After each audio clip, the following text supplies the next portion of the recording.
Good. All right, good evening. I'd like to welcome everyone to our December Policy and Curriculum Committee meeting. Following reorganization last week of the entire board, we have the mini reorganization of each of our committees at the beginning of our committee. So it's a very, first I'll say it's a very busy night here at the high school. I wouldn't be surprised if we have some drop-in guests just because this evening at 7 o'clock, we have our kindergarten through third grade winter concert in the auditorium. Right now, we have Brandywine Heights visiting in boys varsity. Well, right now JV basketball, and we always get a little extra crowd from Brandywine Heights visits.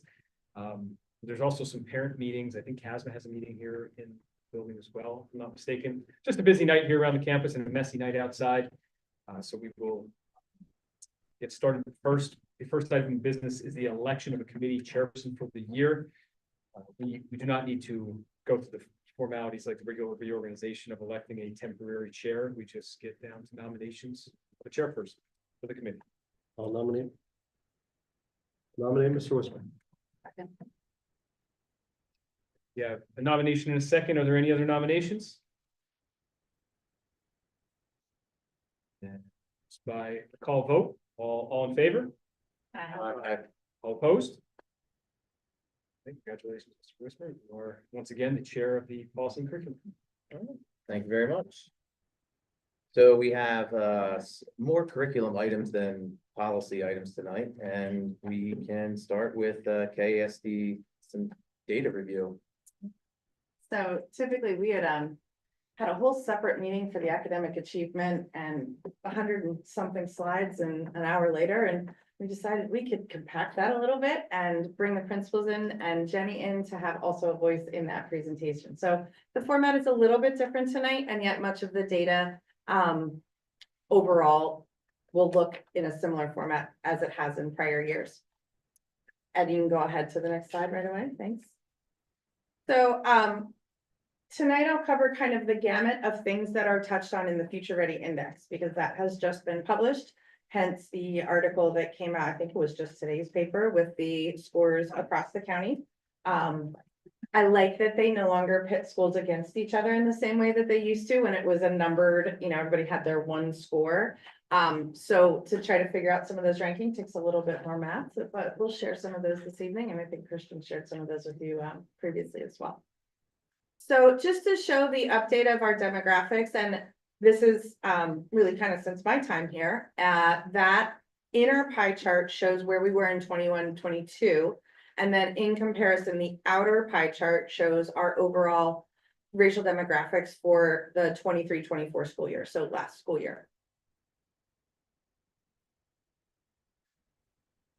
Here we see our overall demographics of some of our subgroup populations that we pay particular attention to. You'll see our English learner subgroup has remained relatively level. Our special education subgroup, a slight change. Our economically disadvantaged, however, you see that more dramatic increase over the last 4 years. And please stop me with any questions along the way. If I don't know the answer, I will look up the answer while somebody else is speaking and find that right away. The increases, is it mostly, is it throughout all grades? Is it elementary? Is it just? There's not one particular spike. One of the things that we've been talking about lately are our processes for free and reduced lunch applications. That's the thing that drives those numbers. And so making sure all families are aware of what is available and there. We had a revelation today, if you don't mind my sharing, we realized that students who might be moving from districts where it's 100% free and reduced might not realize the need to go through an application process. So some of it is our realizing some things of where kids are coming from and what they might need to be aware of things and where we include it in the process as they're coming on board with us. Great question. So one of the other indicators that the state. Just to clarify that, Yeah. It wasn't just kind of an epiphany that Mrs. Siteman, being more directly involved in cafeteria services right now, had that conversation with a parent moving from a district. There's, I don't know how many X number of districts in the state that are just universal free lunch because of their overall economic disadvantage numbers and an application process. So a family had moved from one of those districts. She asked about the paperwork and they were like, what paperwork? It's free for everybody. They just didn't know because that was the only experience they'd had previously. So that was Mrs. Seiton shared that with us. But to that point, though, Mr. Hart, I can look into just seeing if there are any trends that we see, particularly across the board. I think it would be more by building than by grade necessarily, but I certainly will take a look at where that trend, if we see any source of that. Another indicator the state provides are our college and career ready benchmarks. We just had a visit from the State Department of Education during Keystone testing this week to do a little check-in, and they check on these when they come to visit. And so our requirement is that students across third through high school are participating in a number of activities across a series of domains relative to college and career preparations. That is all documented as part of our college and career readiness plan through the counseling office, which is being revised for a resubmission to the state for next year. With that, this indicator shows us the percentage of students who fully and 100% completed their portfolios. It is indicated by us as a simple, it is or it isn't. So there might be an amazing story of why someone was missing one piece of evidence, but at the end of the day, we have to submit yes or no for every student. So when you see that we might be in the 90s somewhere, that is one student or maybe two students who may have been missing one piece of evidence in a portfolio. And yet when students move in, we have the ability to kind of catch them up and or get some things from a prior school. And there's some systems that we're working on across districts to increase the ability to share those and keep those attached to the student rather than attached to the school. So overall, doing great with college and career readiness. Go ahead, Dr. Myers, thank you. Another indicator that the state particularly pays attention to are regular attendance benchmarks. And this indicator shows the percentage of students not chronically absent. Chronically absent meaning students who are, go ahead, Victoria. Absent 10% or more of the year. And that includes excused and unexcused. The thinking being that if students are not in school, they're not in school and they're missing school-related things. So even if it's 10 really great days of a really educational trip, that still figures into those numbers. So those are our overall numbers for our two elementary schools. And then for the middle school and the high school.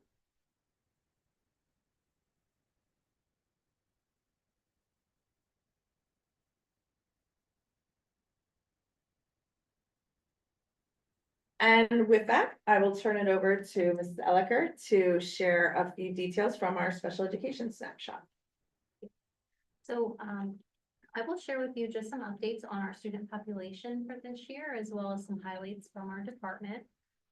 This is a shot that just gives you a view of our current population as of right now.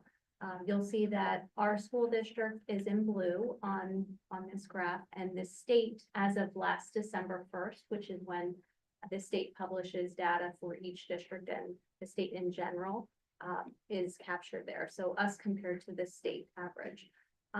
This data really does look very similar to the data that I presented to you at the spring budget meeting. The change that I noted most significantly, although it's just amount of approximately 6 students, is the change that I see in the category of autism. So when looking at our data compared to last year, we had approximately 6 less students, but it does make sense because we brought in approximately 10 kindergarten kiddos with autism, with about 8 of them having pretty intensive needs this year. So this just gives you a snapshot of our roughly 310 students that we have within the district. And again, that does change on a week to day basis as students do move in and out. And we continue to meet the needs of our kiddos depending upon what their strengths and needs are. So that, again, is just a small snapshot, and that goes into my next slide, Dr. Myers. One of the highlights that I'd like to share with you today, and some of you had the opportunity to come on a small tour of our kindergarten life skills classroom, is that we have expanded our continuum for life skills programming, opening up the kindergarten classroom this year to be able to better serve our youngest students with needs. Mrs. Moser and a team of 5 excellent paraprofessionals have risen to the occasion. They have been able to meet our students' needs, working really closely with regular education teachers, encore teachers, related service. They've done a very nice job to allow the students individually as well as collectively to really begin to thrive at Kutztown Elementary. In addition, I wanted to share just a few of the focus areas that we as a department are working through with professional development this year. We are on a second year phase of social, emotional, and behavioral instructional focus, where we are now really investing time into looking at new curriculum materials and resources that we have within the district through PD. And teachers are able to implement them this year and talk and plan collaboratively to better meet their students' needs. In addition, this year we had the BCIU come in to provide some executive functioning training, and we will continue to look at further time to collaborate and to plan for teachers to look at our new curriculum resources that we have in the January in-service day. And finally, we have two teachers who are, one is currently going through Warren Gillingham and one will in January, which is a multi-sensory reading instruction intervention, and that will make all but one of our elementary learning support teachers trained in Warren Gillingham. So those are just a few of our focuses that we're working on this year. Yeah, specific to Gillingham, 7 years ago, none of our teachers were trained in, we call OG sometimes, and we're unable to deliver that level of instruction. I recall a situation at that time where we had a student who that was a requirement, in IEP that had come to us, and we really couldn't meet their needs, and we had to look out to contract with other districts for that at a much more significant cost. So it's a credit to our team, Mrs. Elliker, and all the teachers who have been trained, that we can now offer that in-house as a part of our regular scheduled program. And as it's worked out perfectly, it ties well with our structured literacy programming and just has become a really nice continuum of services for us. That is just a quick snapshot of our special education department for this current school year, but I'm happy to answer questions as we go through the future slides looking at each of the buildings. Any questions there? All right, well, with that, we will move to elementary. For each of the buildings, we'll talk about PSSAs or whatever the standard state assessment is, so PSSAs or keystones. We'll give a brief snapshot of their STAR performance. We found some new analytics that let us look at a larger picture of some STAR data. And then finally, we'll take a glance at the PBOS growth, that 3-year average of how the students have been performing. So with that, we'll turn it over to Mrs. Barnes, reporting in via Zoom to start in on PSSAs. Good evening, everyone. Kutztown Elementary School continues to make good gains in PSSA, both in reading and math. You can see here that our students were positive this year. We were able to achieve 69% proficient in advanced in PSSA reading, and that is an increase from last year. And when we go to the next slide, you'll see that I would anticipate a trajectory that is continuing to improve upon that 69% proficient or advanced. So in the next slide, as Melissa mentioned, we are able to demonstrate trends in STAR reading.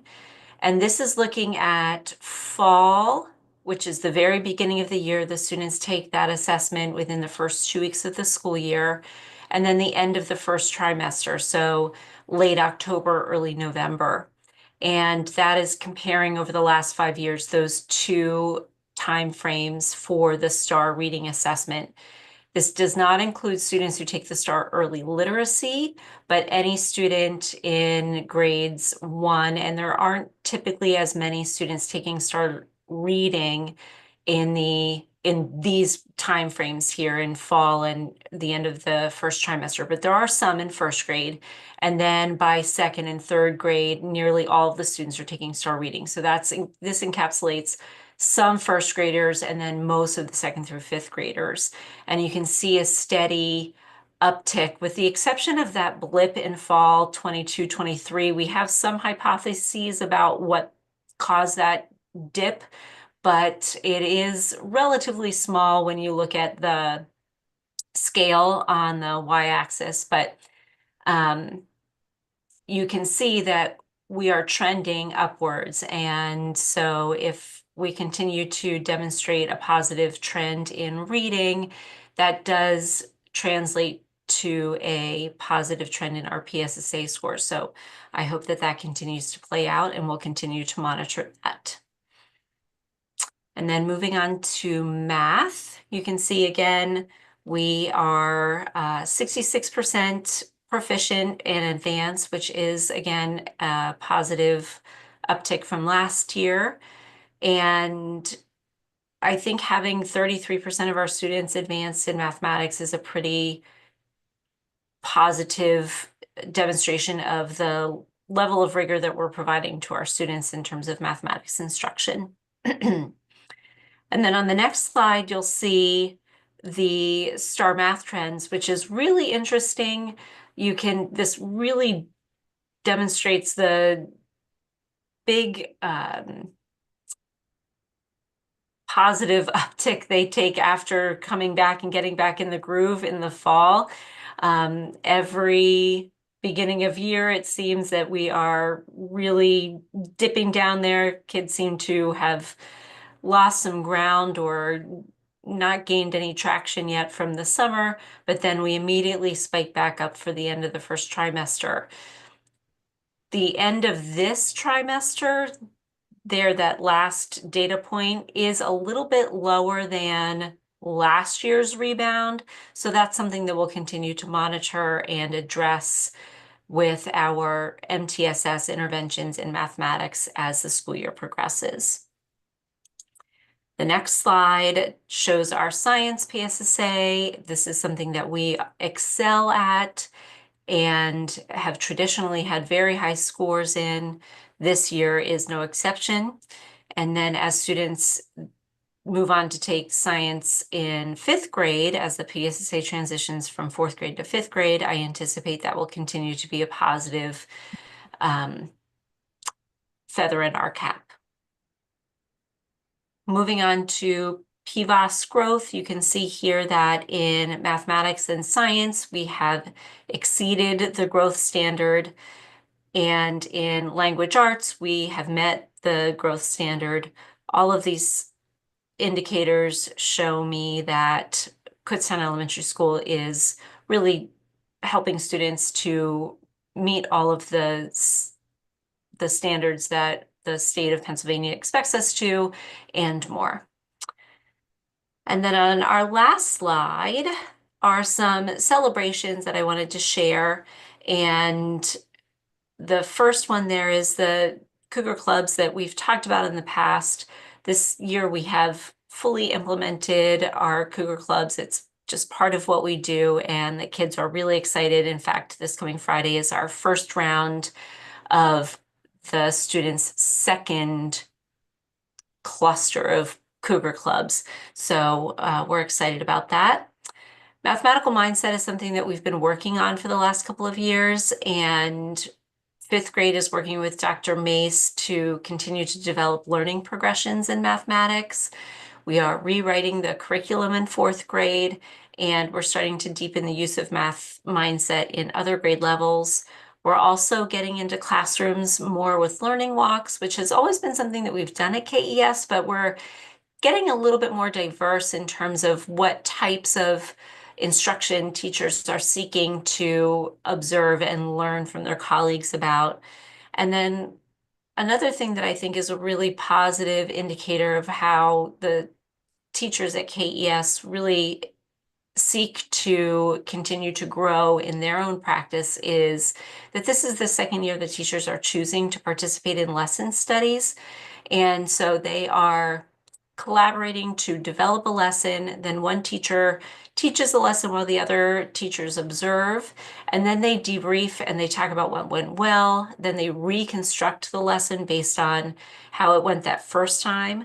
And then another teacher teaches the same content with the revised lesson plan, and then they watch it again and debrief again. So they're really honing their craft and helping to illuminate areas where a teacher is really excelling and finding ways to fine-tune the instruction to best meet the needs of the students. Something that we didn't include on here is structured literacy implementation, and across all grade levels, we continue to implement structured literacy and also to develop our practices to better meet the expectations within structured literacy. And on the last slide here, we just have some photographs of some things that are happening at KES as a conclusion. So thank you for your time, and if you have any questions, I'd be happy to answer them for you. Dr. Marks, could you go back to the PSSA math slide?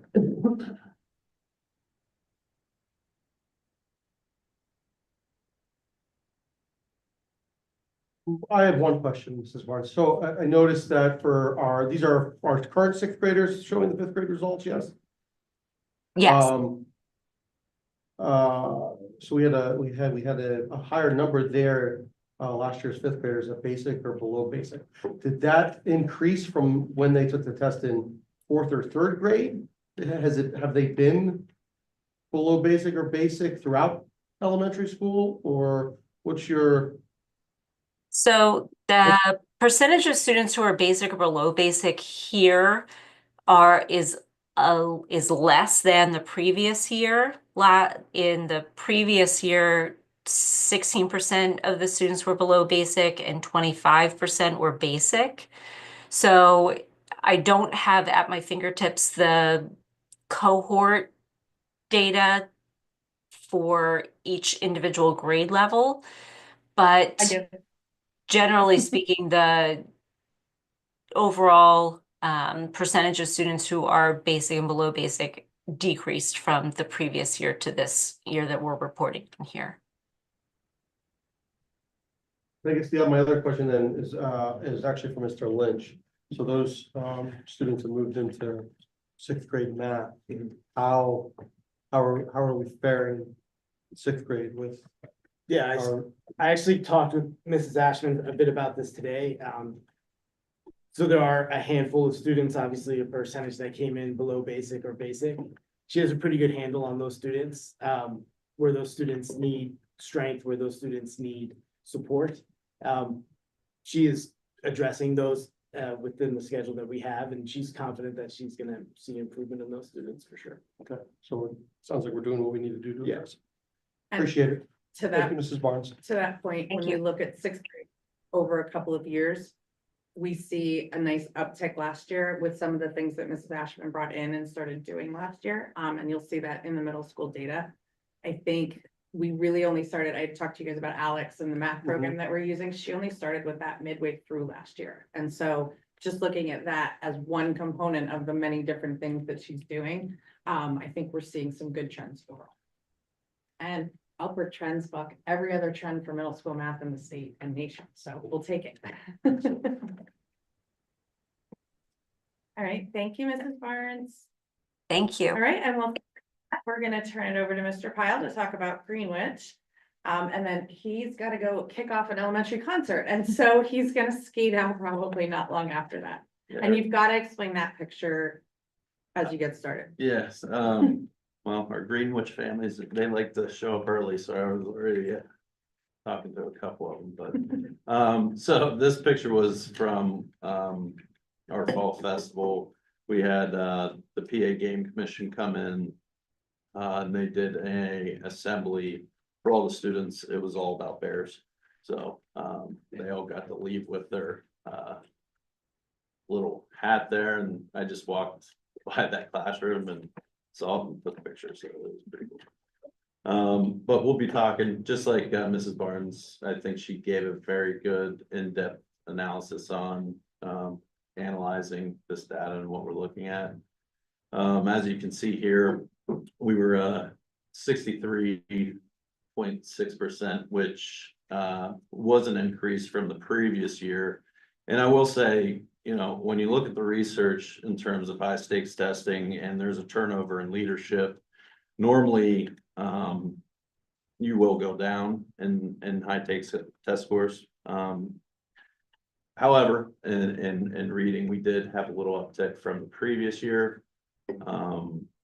But again, you know, I'm always in the mindset of, you know, these are pretty solid scores, but we take a look at our, 30+% students, what can we do for them and how do we get them where they need to be? So we can't be comfortable with this. Because again, looking out in the classroom and having, 3 out of 10 kids not where they need to be.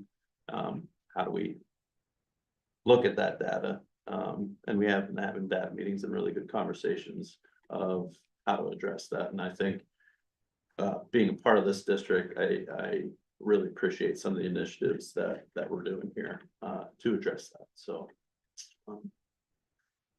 looking at the 4-year trend, ours is looking a little different from KES, but you definitely see the when you come back to school that slide a little bit. And again, I think Mrs. Barnes explained this graph pretty well. Again, and I've went back and looked at our PSSA scores in the past, how that goes with our STAR testing, and it is pretty close. Last year we had one grade level that was a little off, I think, for whatever reason, but again, we'll look at that data and make sure that stays pretty consistent in terms of, then we ask ourselves, what's the mode that we take these tests? Is it similar to the PSSA test? But again, and I want to preface this too, we obviously want really good scores, but we also want to grow the child as a whole as well. So go to the next slide. This is math. We did take a dip in math. As you can see, we were close to 40% proficient and 15% advanced. And I think the one thing that I left off of this is we are also hopping aboard the mathematical mindset piece. That is definitely an area of focus, as KES did that the previous years. And we have started our 4th and 5th grade in that mindset, and we're challenging each other too, because I walk into the classroom, we're doing a lot of hands-on stuff, but there's also we need the assessment piece too. We need to make sure that we're assessing that we have clear learning targets and showing our students. That's one of the things when I go in, like, what are you learning? What's your learning target for the day? And I expect students to be able to articulate that, or even sometimes I should just be able to go in and know what students should be learning. So making sure that we're embedding some assessments. We did the CDT in 5th grade this year, giving a lot of that data. Now we need to learn, all right, from this data, is that translating into the instruction in the classroom, and then setting that up for small groups and other instructional practices. There's the mountains and hills of Greenwich. It's like driving up 737 right there. But it is kind of similar to what you saw at KES as well. Again, when they come back, it takes them, trimester to get back to where they are, and we're pretty proud of, that trajectory is moving up. So we will keep a pulse on that and make sure that even with these new initiatives coming in, that we're addressing all the standards that these students need to make them successful moving forward. I've got one question. Yeah, please. So we see end of trimester 1, and we see fall. So from the end, from spring of 22, 23, 24, when they come back at the end of the first trimester, are we above where we're ending in spring the prior year? So in that first trimester, are we gaining still everything we've lost, or are we still below where we finished the prior year? I'll pull up a chart to show you what that kind of looks like with all of the data points included, because it's a little bit different per building, but yet you see a little bit Close. more of you get the dip, and then overall we are seeing that upward trend. we went back and forth about whether to include all of them or not, or just to show kind of where we are so far in this year. Yeah, and I guess the compared to reason I the other asked- years. Are we It's a taking a half a great- year to catch back up or? No, I would say It's within that first first trimester, trimester, we're we pretty see we're much back where we were, starting and to gain then the we rest of the keep year. moving from there.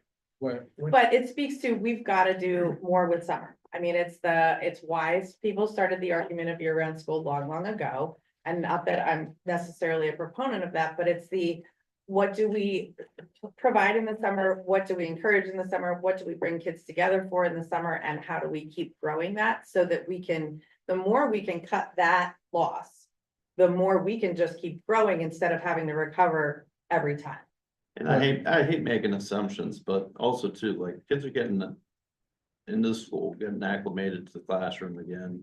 And this is like a test that we take pretty quick.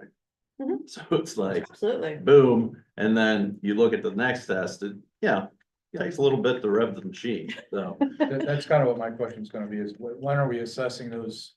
Is it like the first week, for 2 weeks? Usually about the second week of The school, we second start week, in. so they're Mhm. kind of still in the Yeah. lag period of getting back into the. But we don't do that with kindergartners. They don't start Right. doing those assessments anywhere near the beginning of the year. We need to teach them to just be Yeah. kindergartners and do school first. And that's something that I think we've been talking about, is just the timing of some of those. So part of why we decided not to include spring is because if you compare our spring scores and our PSSAs, you see this fall off that doesn't always line up. Well, they've just gone through their ELA PSSA and their math PSSA and maybe their science PSSA, and then we give them a STAR test like a week later.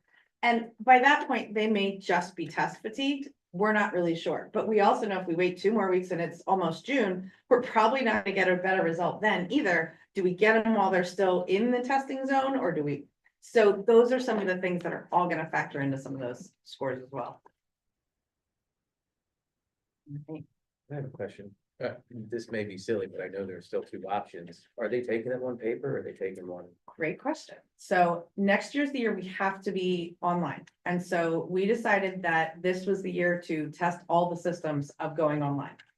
For winter keystones, we gave kids choice and said they could select whether they wanted to do paper or pencil or online, with the thinking that if they get to make that choice, they have that much more investment because they got to make some selection in that. For spring, we're gonna try the entire system online. There will be most likely it's typically expected that you'll see some dip in scores when you make a major modality shift like that. There are other districts in the state saying there really wasn't, so we don't really know. But we figured rather than put the kids in the system when it has to be online and we don't really have anything, we don't have a backup if something happens on our end, we're gonna try it full tilt this year. But we're also prefacing it with, there's the CDTs, which we're shifting to in the middle school much more and looking at that standard-based assessment. Because the details of the data are so specific, especially for math. But there's also a new assessment that the state's providing that's kind of like just a grade level assessment to say, are you at grade level or not? With a lot of data to support teachers as well. Those 2 assessments look exactly like the state assessments will look. It's the same system, it's the same computer-based everything. And so we are looking at using more of those because it's giving kids the experience of that. We don't give every test on a computer. And so we've got to give them some confidence in, yeah, I can sit down on a computer and take a test. We're not just going to throw them on it in the spring and hope it goes well. So we're putting lots of things in place to trial some of those things with kids kind of all at one time. We're going to test the middle school in January and do everybody trying the Firefly assessment at one time. So that when PSSAs come, we know if it's our system that's not working or the state pipeline that would not work the day we need it to. What was the choice piece there? The winter testers could either choose online or paper and pencil for keystones. Have they already taken? They were retesters. Anybody who's taking it in the winter is taking it as, Did that also happen over the last few days? yes, oh, How yes. many of those students did choose paper? I want to say it was a fairly even split. Do you remember? No, not quite. More paper? 40, 60, 70, 40? it was more towards paper, but it wasn't all paper. Mhm. Yeah, and I would be interested in if that split was the same in math versus ELA. Because that's where I would take one online where I would take the other one paper pencil, so I think that varies too. You didn't have to notice the difference in the scores between the two, did you? We haven't gotten them back. We won't get them back. That's true. Yeah. But we'll keep our rosters and know which mode they tested in and take a look at that. That said, our retester group are our students who are needing a little more support in those content areas. That might not be our most. You're not getting a big sampling that way. So but we'll take a look at that. All right, PVAS for Greenwich, I think it's what we have next. Oh, science. Yeah, so science, we're approaching 90% proficiency in advanced. So again, we're happy with that, but we want to catch our friends down here at KS. Fair enough. Well, and with that, we get to the slide that, not that we would compare our schools to each other, but it's, go ahead, Dr. Myers, you can move to the next one. Oh, sorry, PVAS stuff, go ahead. Yeah, so in all three areas, we're exceeding that growth point. And again, you know, super proud of that. That's showing that we're growing. But again, I'm at the mindset, if we're growing, we should be achieving as well. So pushing to get to that achievement piece. If you get to the achievement piece, growth will obviously have to be there as well. So, but happy with what we're seeing there. And I will say, we've had a lot of different initiatives this year that I've thrown at staff, and they've embraced it very well. You know, the Cougar clubs, I know that KES is doing that monthly. This was the first year that we've initiated this. We're going to do it every trimester, get feedback. We got really good feedback from parents, students, and staff from our first clubs. So we're looking forward to doing that and then expanding as we go. Same thing, learning walks. Learning walks have been great so far. Actually just set up a couple more for the upcoming weeks and into January, where we have cross grade communication of, you know, let's identify something that you're seeing in your classroom or in a grade level that is something that is deficient or we need some work in. And let's talk with the grade below. How are they addressing that pre-skill? So we actually have some people going in, going to learn from that. How do you teach this? And then how do I build upon that so that students are seeing kind of the same thing? That hopefully we'll get some more results from that. Learning walks have been great. We started up a bunch of teams. We have our instructional leadership team. They meet monthly.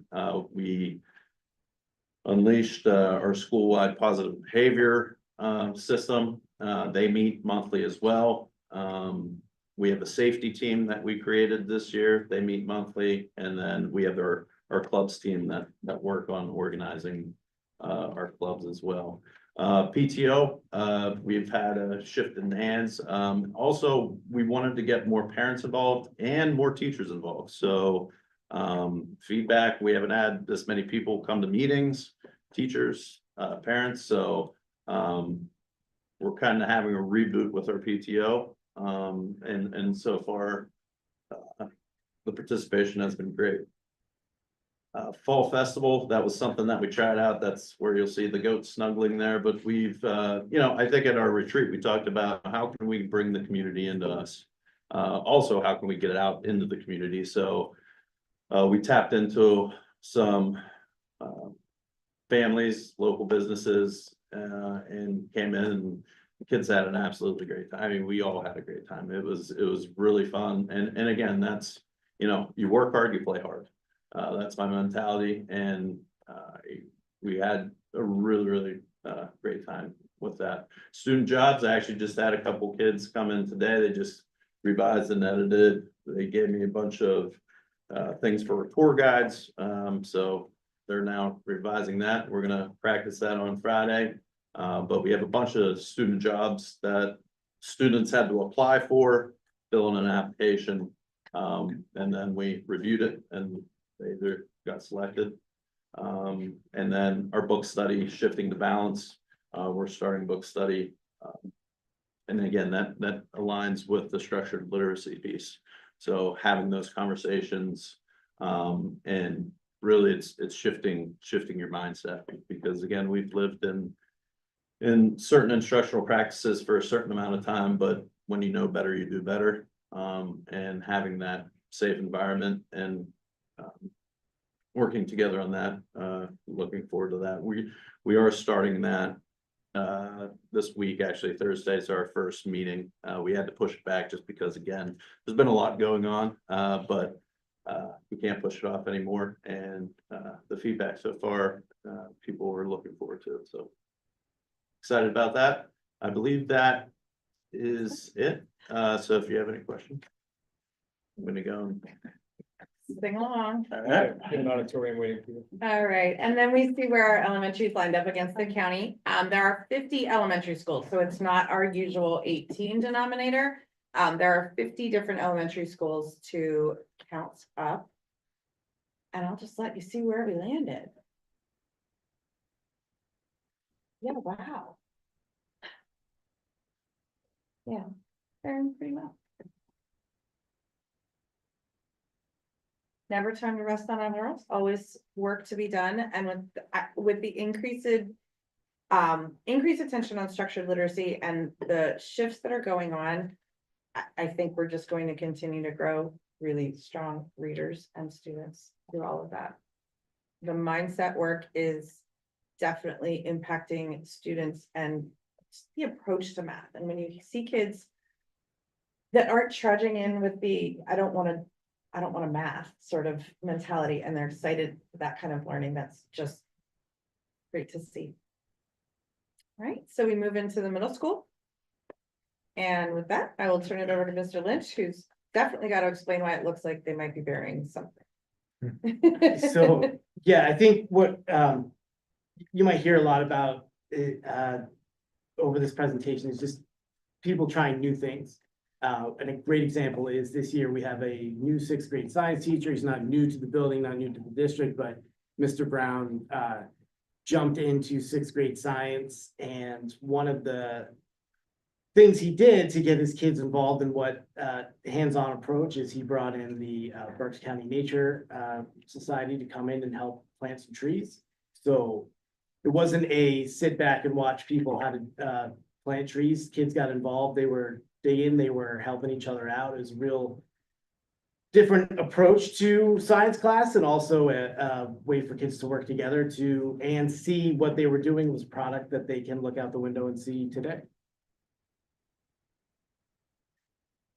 Just like the 2 schools you've seen before, we'll start with our ELA PSSAs with 65% of our students testing proficient or advanced. On the right, you see the breakdown by grade there. 6th grade, 7th grade, strong performances. 8th grade, a little area where you can see that the below basic is a little higher than the other grades. But as we'll see as we talk more about some things that we're doing to address those areas, 65% is something that we are proud of and working hard to increase, as well as sort of celebrate in the building.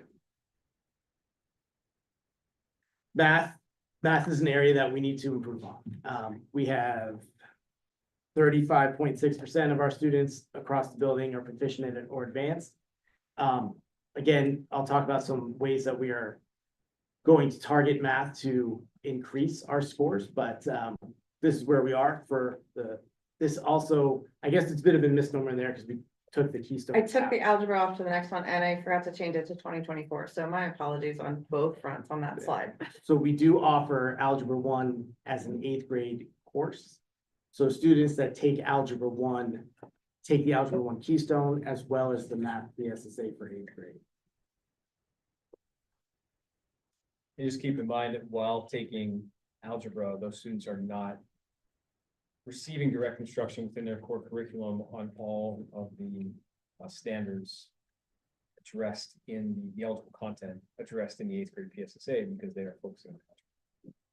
I think this is a good place to point out too, as Ms. Devlin and I have looked at 8th grade specifically, students that fare advanced or proficient on the Keystone, they tend to test a level below on the PSSA.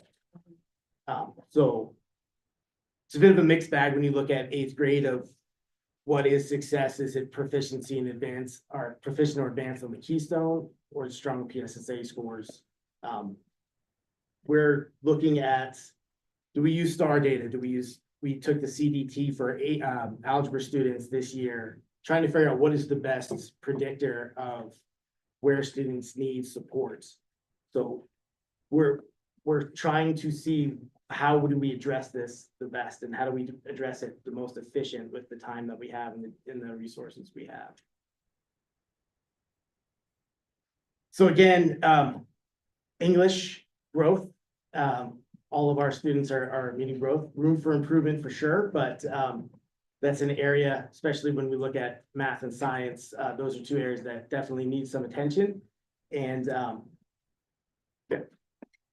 And while, Well, go ahead. I mean, I just want to point out with science that this is the first time since 2018-19 that we were not 70 or above in terms of the growth standard, and it's 10% below in our proficiency than we've ever been in that 8th grade. Yeah. You know, and sometimes there's just things that happen. You know, we had a staff member out for large chunks of time last year in 8th grade science. So it's not a surprise to see a significant dip last year compared to other years. That's something that this is if we see it another year or so, then I guess we see it as a trend, but we've been green or above in science every year since 2018-19. So.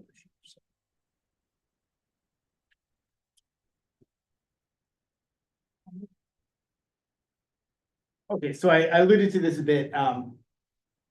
I don't know if celebrations is the right title for this, but I didn't change it. But one of the things that we're doing to strengthen ELA, as well as address some of our weaknesses in math, is to have a real focus on data and talking about students and performance and their areas that they need support, and using our advisory schedule to target those areas.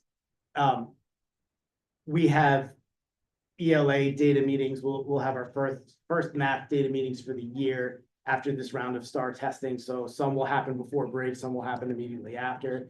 ELA, we met early, and we used ELA as sort of our, how do we do data meetings at the middle school, and use that as kind of our template. So we have a pretty good handle on how to use the data, how to use it to, again, address weaknesses, and also support students that are strong in these areas as well. One of the things that we wanted to do more of this year in the middle school is to celebrate success and celebrate academic success. So we've made it a point that at the end of every quarter, briefly, but publicly within our own community, to recognize students that make honor roll, that make high honor roll, which is a brief celebration in the Commons, but it's something to draw attention to it and have a positive reinforcement for the students. We also are having, as a way to build community, to get students involved, to get students interacting with one another throughout grade levels, not simply 6th grade homeroom, 7th grade homeroom, 8th grade homeroom. Take some time out of the day once a month to do some active participation things, and sometimes in the gym, sometimes outside, in our den days, and get kids moving around and having fun with each other. Another example of wanting to strengthen the community we have is we looked at our National Junior Honor Society. That's not new to the building, but the new approach that we've taken is, historically, it was 7th and 8th grade. We didn't want to keep it that way. We wanted all students to have an opportunity to be a part of this. So this year, 6th, 7th, and 8th graders are eligible. And we're working on restarting our student council. So National Junior Honor Society sort of stepped in and filled that void for now. They're doing community projects, things within the building to get kids involved in working together to build community. Thank you, Mr. Lynch. And while we certainly will always hold up that mirror to see where we have areas to grow, there's a little bit of reassurance knowing that the areas where we feel like we have a lot to do, when we look at our colleagues across the county, our colleagues across the state, we're seeing very similar trends for middle schools and junior highs in general. So there's obviously some things that are just different with our adolescents that we've got to kind of get a handle on and figure out how to best provide instruction with the right rigor and with engagement and all of the experiences that they need. All right. All right, and with that, we'll go on to the high school. Dr. Flicker is off presenting at a statewide conference this evening, and so Mrs. Brown is here to talk a little bit about our high school data. Absolutely. So obviously our data looks a little bit different. There are some things that apply to the high school that don't to the elementary schools and middle school. But we'll look through them. The first thing is just a highlight of our AP scores from last year. We had about 70 students take AP courses and the AP exam. The average number of tests per those 70 students was 1.8. So we had about 125 tests taken. You can see the average score there was a 3.4, which is passing. It's great. Our best scoring APs were AP Calculus and AP Government. And then you can see the most popular were AP Lang and AP Human. And then the next couple slides just go through the specifics of each AP subject area that we offered last year. The mean score compared to the global average of everyone who took it, and then the number of students at the high school that took that exam. Just want to take a moment. It's a couple slides to review. And we'll share this out and it'll be on the website after the meeting.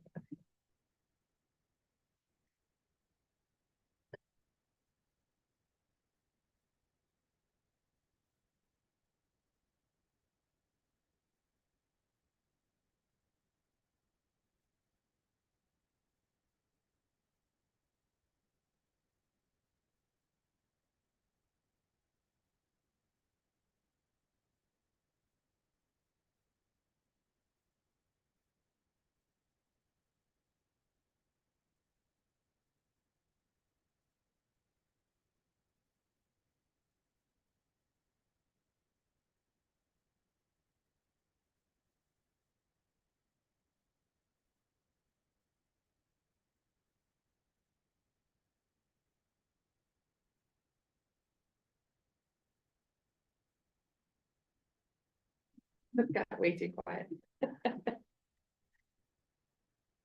17% of our students at the high school took at least one AP exam last year. And that's considering that typically only juniors and seniors are taking AP exams.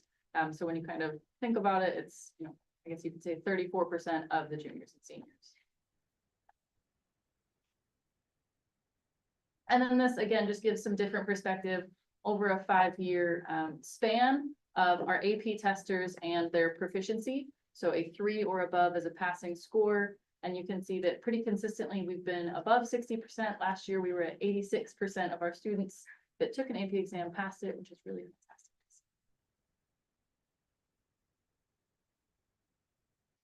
fantastic. Moving into a different assessment area, our 9th graders take a civics assessment every year in the fall. And again, this just gives a snapshot of the number of students that have taken it over the past few years and the percentage of those students that were proficient on that assessment.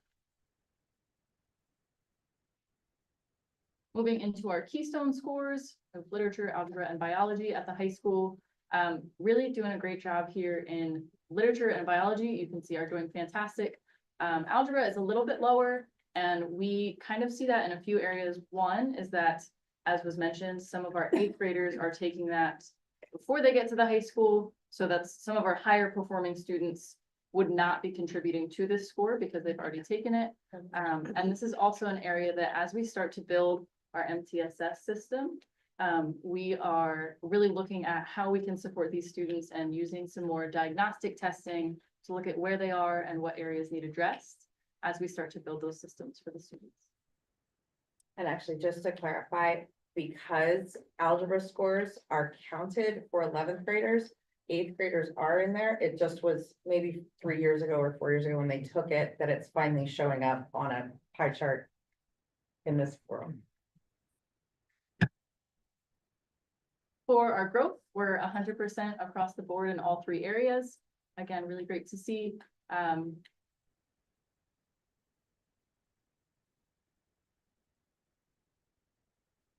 So this starts to look at some other areas. The slide, I guess, on the left is looking at, of our students who took an industry-based competency assessment, which is typically the NOCD exam, either at BCTC or in the ag program here, the number of students who were advanced.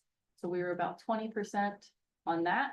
The middle column is looking at the students who scored proficient or advanced, which is above 60%. And then it goes down to break that down into looking at NOCD proficiency, and then also students who earned credentials in whatever area of study they were looking at, and also looking at work-based learning and the percentage of students that were working in that area. So it really breaks down that industry-based learning. And then on the far right is our graduation and looking at the percentage of students who graduate within that 4-year span. We were about 90% last year, higher than the statewide average, not quite to the statewide goal, but still pretty good. And another thing that's, with being such a small district, it's always a little bit frustrating in that area because 90%, that could be 1 or 2 students. It's an interesting metric to look at.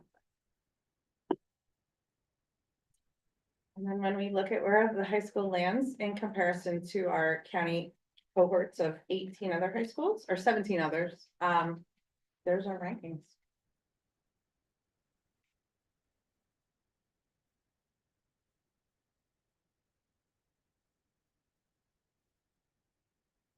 So the last few slides show kind of all the buildings overall in comparison to the statewide averages. And so you can see for all 4 of our buildings for English language arts, over 4 years, we are trending above the statewide averages. For math, we're trending couple different directions.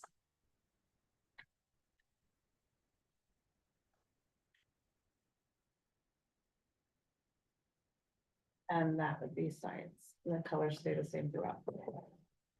The high school misses an indicator at the very beginning there because way back when there was a waiver to not participate due to COVID, those students banked scores that lagged for quite a while. And because of our numbers, you got an insufficient sample size if there were not enough students participating in that cohort.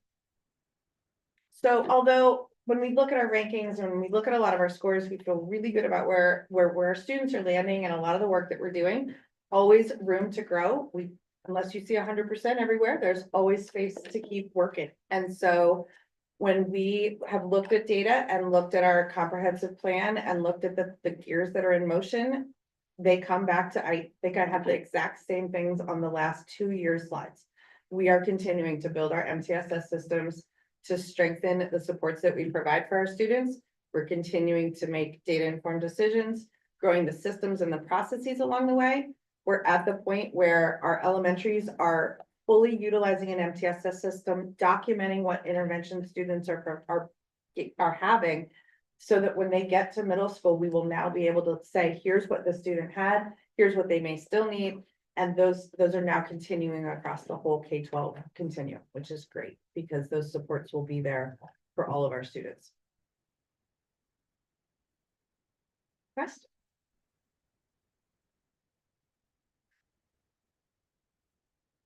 Well, looks like some pretty good data there. I think we're pretty shy on time. I don't know what you want to do here. We are, I think there's 2 kind of, I can do 2 summary things to talk about.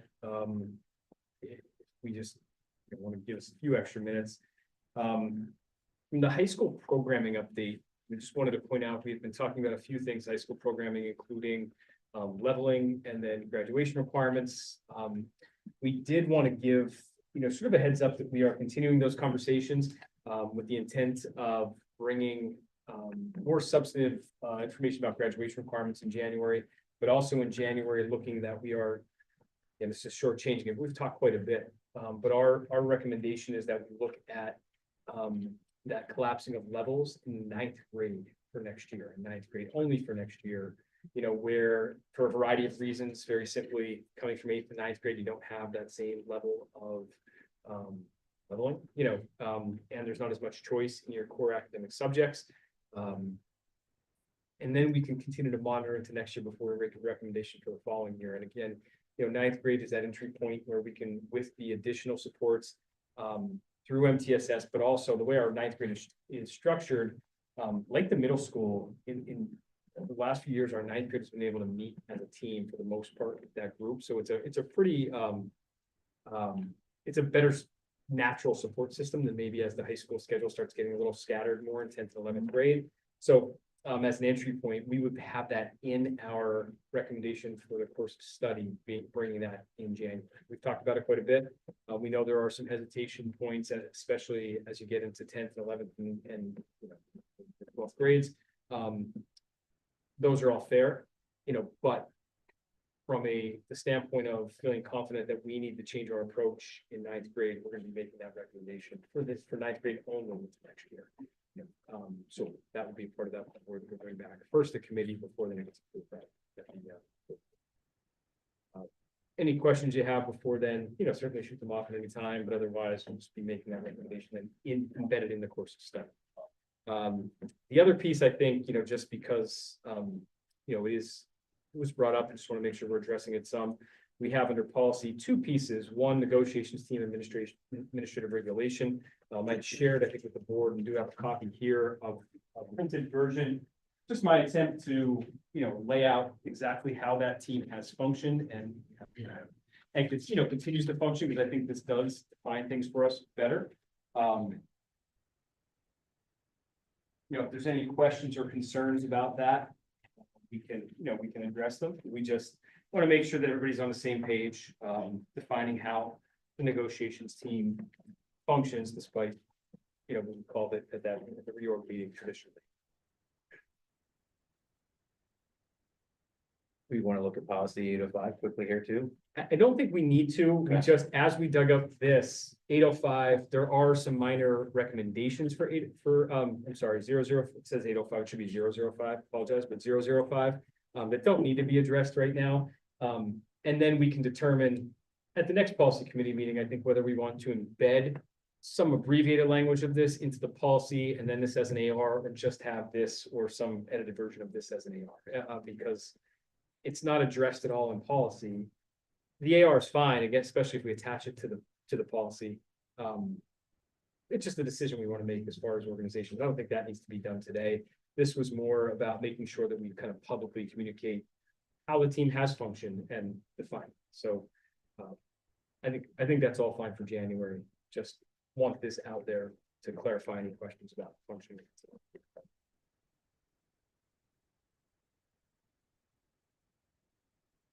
Any other questions?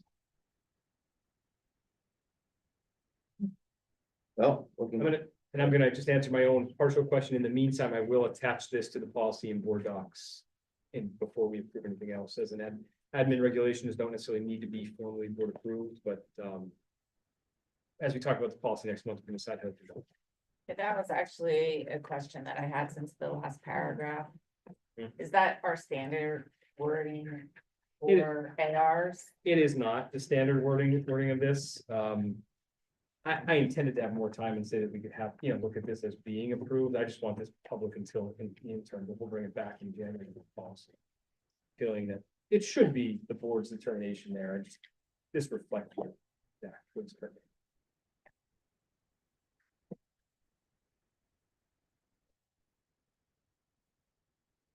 Try to rush through those items, but I feel like it's important to put some portion of that. that sounds good. Well, if there's no other questions or comments, then looking for a motion to adjourn. So moved. Second. All in favor? Aye. Thank you all.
All right, good evening and welcome to our December 9th, 2024 Facilities and Extracurricular Committee meeting.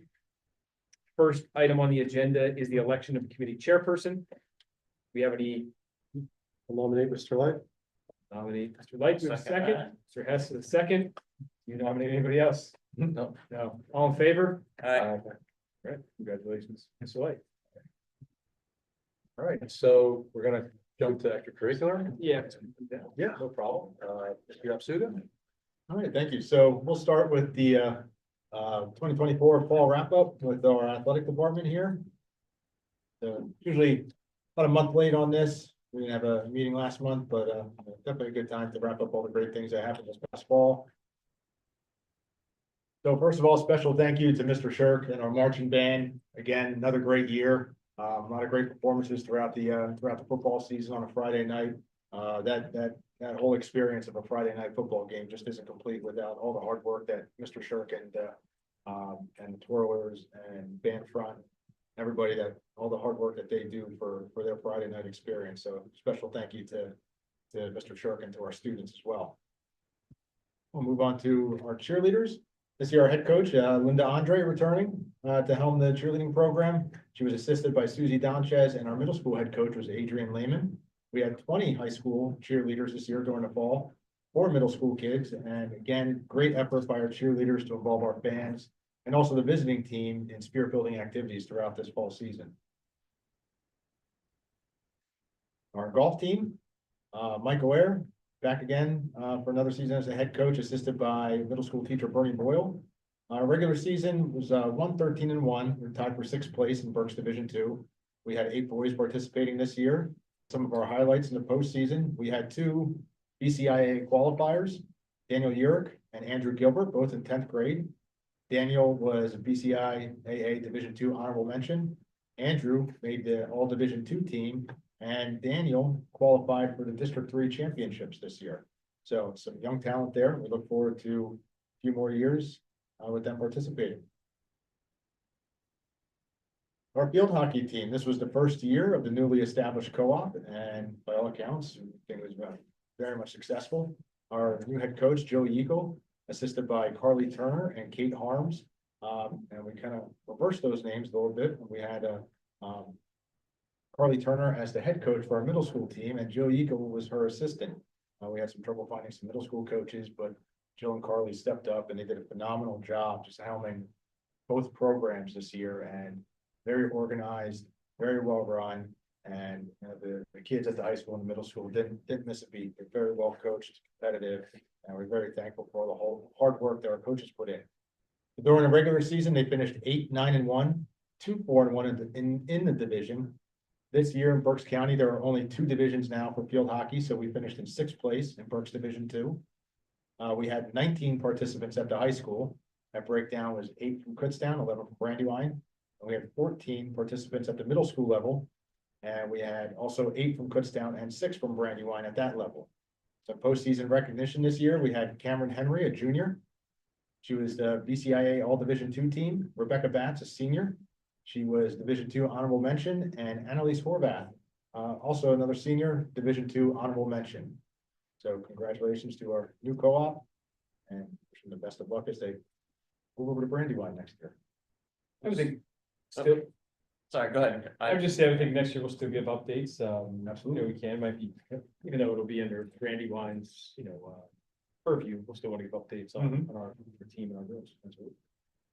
I'm assuming the feedback on being able to play on a turf field was nothing but positive, like. No. They loved it. They appreciate all the hospitality that KU gave us up there, providing workers up in the press box when we needed them, and just granting us access to their facility was just tremendous. Couldn't thank them enough. Yeah, thank you for getting that all taken care of. That was, I think, huge for the program, and it sounds like moving forward, we're in a really good place. I think so, with Brandywine as well. So thank you. Are we still going to play at KU then? There's a possibility where we could look into maybe some specialty games there, scheduling that with Brandywine. I mean, they'll have their turf field, but over there, just the fact that they'll be able to practice every day on turf. It's going to be such a huge huge plus for them over there. But I think When you get into scheduling in the spring, that has been the conversation we've had thus far, try to still have a game or two over there, just for the, special opportunities to be from Kutztown University, it's gonna be a balance of, Brandywine's gonna be proud to have their own field, I use that as well, understandably.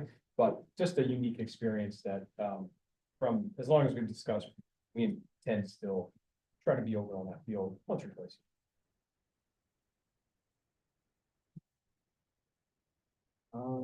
we could go back on Dr. Myers. Girls tennis was after field hockey. There we go. So our head coaches, I should say, Luann Ruppert and Dale Ruppert, dynamic duo there. With volunteer coaches this year, we had Aaron Engel, Nick Weber, Tom Wendling, Suzanne Sheridan, and Tracy Maley. Overall, season record was 9-5. They were 6-2 in the division and 1-2 in the postseason this year.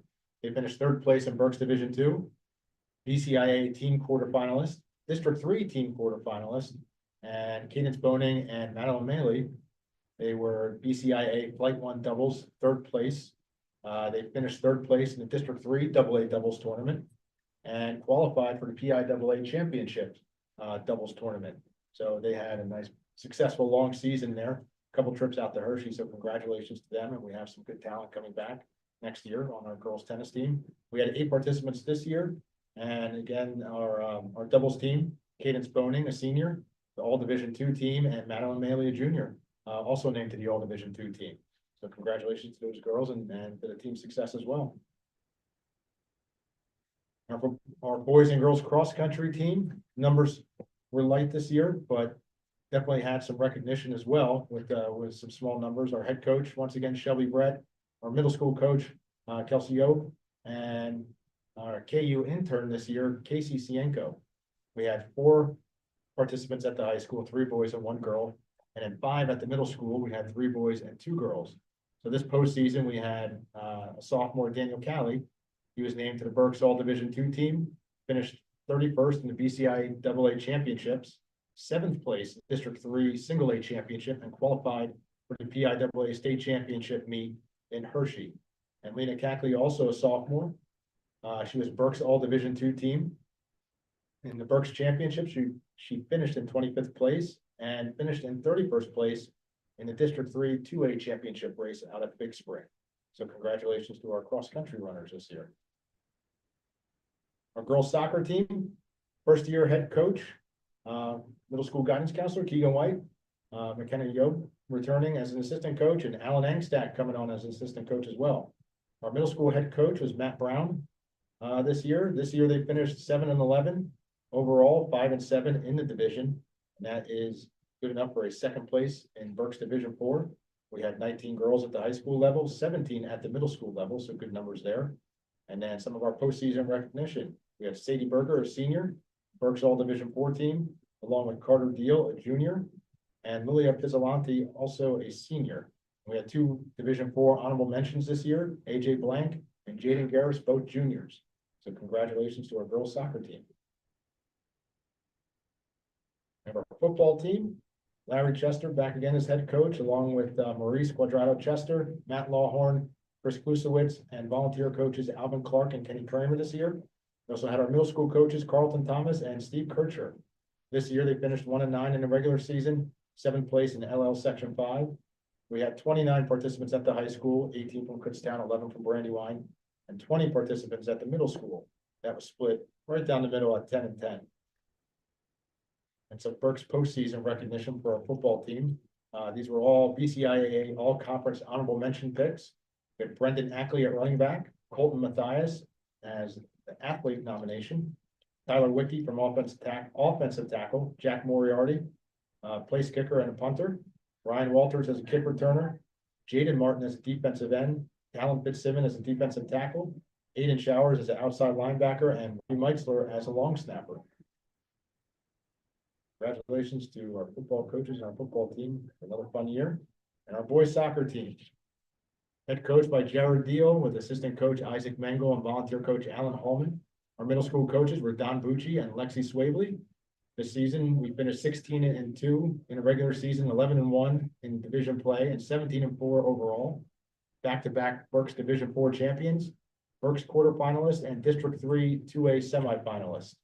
We had 34 players at the high school level and 18 at the middle school.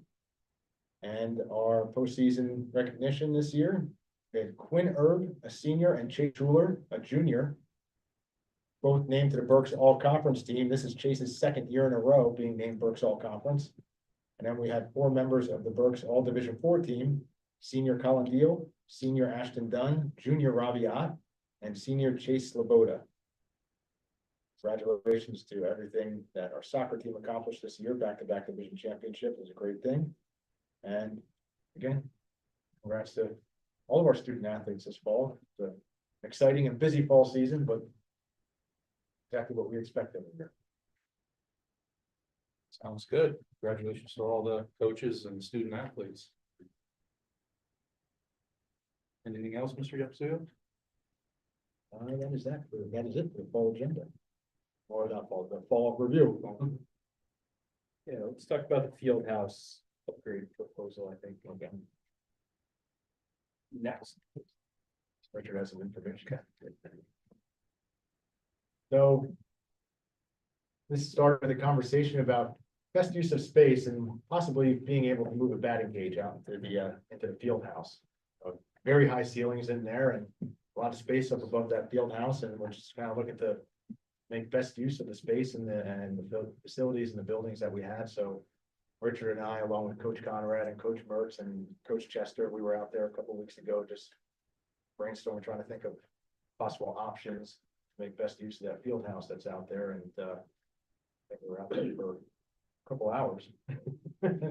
And we kind of started putting a bunch of pieces together and looking at ways that maybe we could add a second level into the field house. Maybe put a batting cage on the second level, increase storage in there for all of our outdoor athletic teams, possibly for, anything else that we could possibly use storage for. Any school district storage is at a premium. So these are some Richard has plan there drawn up. I think Coach Conrad may have helped us draw that up. So this is basically, would take over, well, not quite one full bay. If you can imagine those 2 overhead garage doors coming in. And it would be, if you look at the end, it would be a left-hand bay. And that would go almost the entire depth of that bay. Where storage would be underneath and the batting cage or what would be on the top. Of that. So, yeah, looking at what we came up with, kind of got quotes for that, as well as netting up there. So that'd be the whole area would self-contained for that particular sport. And as Mr. Yepsuga said, the additional storage would be underneath that. So again, utilizing that wasted space that's currently there. So we use the bays for now, really nothing. Storage, it's just from wherever the track and field padding is in there for high jump, long jump are all in there. So there, right above that, there's not much there. Chairs, all types of miscellaneous sports equipment, band equipment, anything that's again been designated, it's out there. Is this something that we'd look to do in-house then? That's what we were looking at. Again, we kind of spitball this to kind of get a rough idea. You potentially come out and look at it with us. Yeah. Kind of come up with an idea, and we thought we could, I think for in the $7,000 to $8,000 range, I think we could do it ourselves, especially again, taking on the winter time that, the grounds department, not saying that we're doing a lot outside, but it's when Coach Conrad does a lot of inside work with us. Sure. So it's something we can do. Also working with our intern, Corey Gilbert. This initially started off as looking at how do we get a batting cage on the lower level? And then we looked up and so all that's up there. Sure. And plus we already have that second floor above the concession stand where a lot of track and football equipment is up there. And we're just thinking of a way, can we utilize that one bay and maybe have that come across a little bit, just kind of extend that second floor. See what what sort of advantage we can gain from utilizing all that space that's above our head. So we'd have to actually build out a floor with like floor trussing and all that kind of stuff. Yeah. So, up to my phone. Trusses.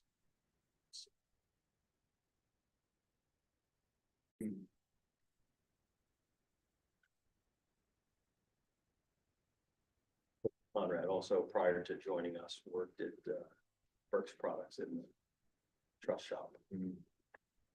So, well, his experience, prior experience. I've made some floor trusses, but that was 20 years ago. I don't know that.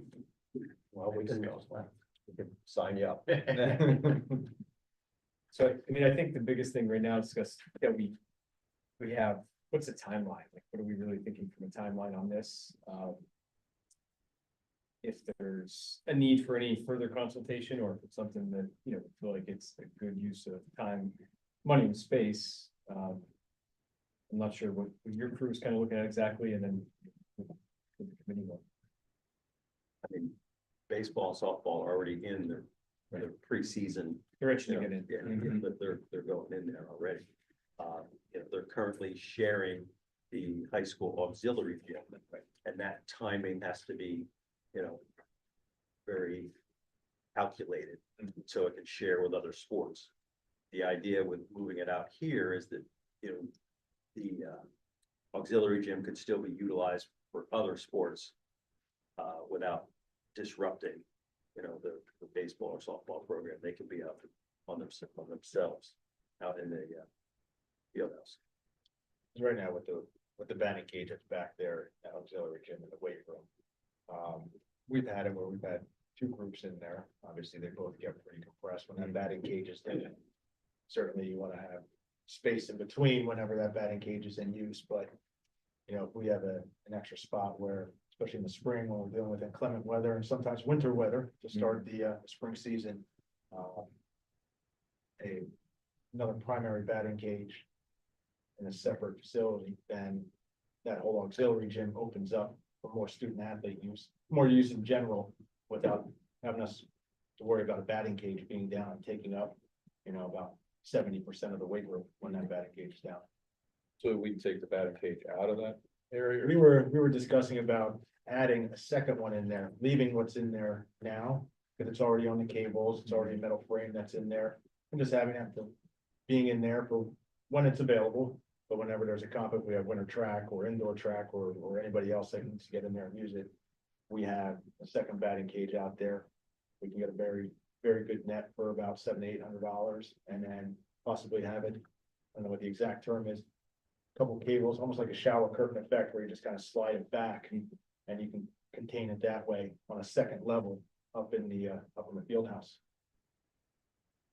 What is the estimated cost to do this? Based on everything we have here, and this includes the addition of the current field house, the plywood stops at siding on the inside, you know, so the inside interior walls stop about halfway up. So there is just bare insulation above that. So we want to finish that off and all around as well. So there's some enhancements to that. I said, I think we came up with like 7,000 and said I wanted to go up a little bit more to give us a little bit of wiggle room to make sure that we have all our bases covered. We utilize the existing stairs, which are there, which would, you know, obviously have dual use there. We wouldn't have to build other stairs for this. So I think total will come in under $8,000, including what Mr. Yapsuga said with the net and the cables. What about lighting underneath here then? It's really just storage. It wouldn't be utilized. So, I mean, we could do lighting, that could be in-house. We did not talk about that. But even that with our in-house electrician could do something very minimal there, some LEDs. LED shop lights, yeah. I think we should put some kind of lighting underneath there just to safety and brighten it up just a little bit. And that's gonna cast a big shadow underneath there. So, and it's LED shop lights aren't that expensive anymore. So I guess move it to the full board.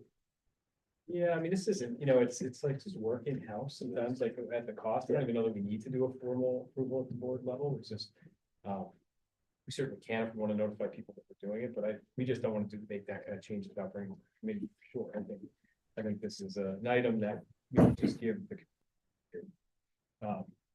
the department, go ahead to go through it. I mean, considering how the baseball program, softball programs are, it's gonna be an added benefit to them. Cause I know last spring, yeah, we were battling the cold weather and stuff, so. And I do know how busy that auxiliary gym gets too, so it's, Yeah, by pulling them out of that, it's probably to other programs. too. well, that's the That's the thing, by giving dedicated space, it just. And for that cost, it just maximizes the space we have. that's the thing, we're utilizing space that's otherwise wasted as well too. Right. Right, that's why we all, again, as Mr. Yapsugi said, we all got in there and try to come up with the best way to go. I don't think so. I think Dennis and Laurel, they were all. they are, they're live. I mean, if they're. I think, can you hear me, guys? Yes, Go we can. ahead, Dennis. Yeah, it sounds like a very reasonable proposal for space that we're not currently using, so I'd be in favor. I think I appreciate the effort that's been put into the proposal. I think given our current budget challenges and our current budget situation, I guess I do recommend that this goes to the full board for discussion and approval. And I just hearing about the details for the first time tonight, I'd like some time to think about it myself as well as to whether or not I support it. The money for this would be coming out of the capital projects fund, I would assume. Yes, well, it's not as large of a sum as we normally see coming out of there. It's certainly. And how much is in the capital projects fund right now? Not the exact number, but it's over 600,000. Let me double check.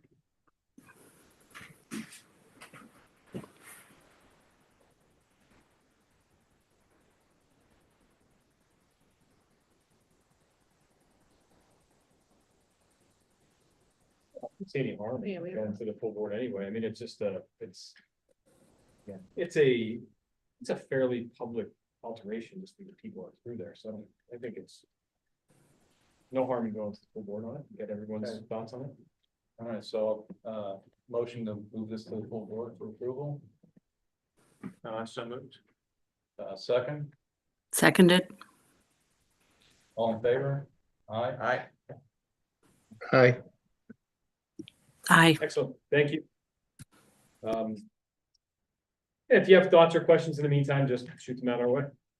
Thank you. What is, if you're gonna build like a floor, does that have to be like inspected and all that kind of stuff, or?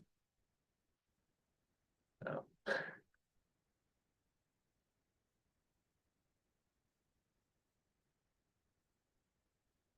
Is that a hesitant yes? Yes, we should be, yes. We should get this. Yeah, we'll have to get a permit And then inspected. if you could just make copies of that sketch plan. Absolutely. Thank you. All right, Science National Honor Society. This is brought to me a short time ago. I had one of our students, and a proposed advisor. He's kind of generate this one pager. It's about the Science National Honor Society. Very similar. We have similar groups already here: Triumph Music Honor Society, National Art Honor Society, certainly National Honor Society, the big one. This just goes along that route. The Science National Honor Society that students and advisor would like to start here at Kutztown to enhance the science education, encourage a sense of community, and to promote leadership and service within the community. So our high school science teacher, Mrs. Plisco, also a girls basketball coach. She has shown interest in being an advisor question mark there because she's also looking at possibility of maybe having a co-advisor as well to lighten the load, considering she's been coaching basketball as well in the winter. But she's certainly on board to helping out with this. Some of the requirements, students have a minimum overall grade level of 3.0 in the unweighted system. Science grade level averages must be at least 3.5 out of 4. There is a national charter here. The overall cost to start the chapter is $300, so there's a $225 application fee as well as $75 membership fee. And then they'd have $75 every year, I believe.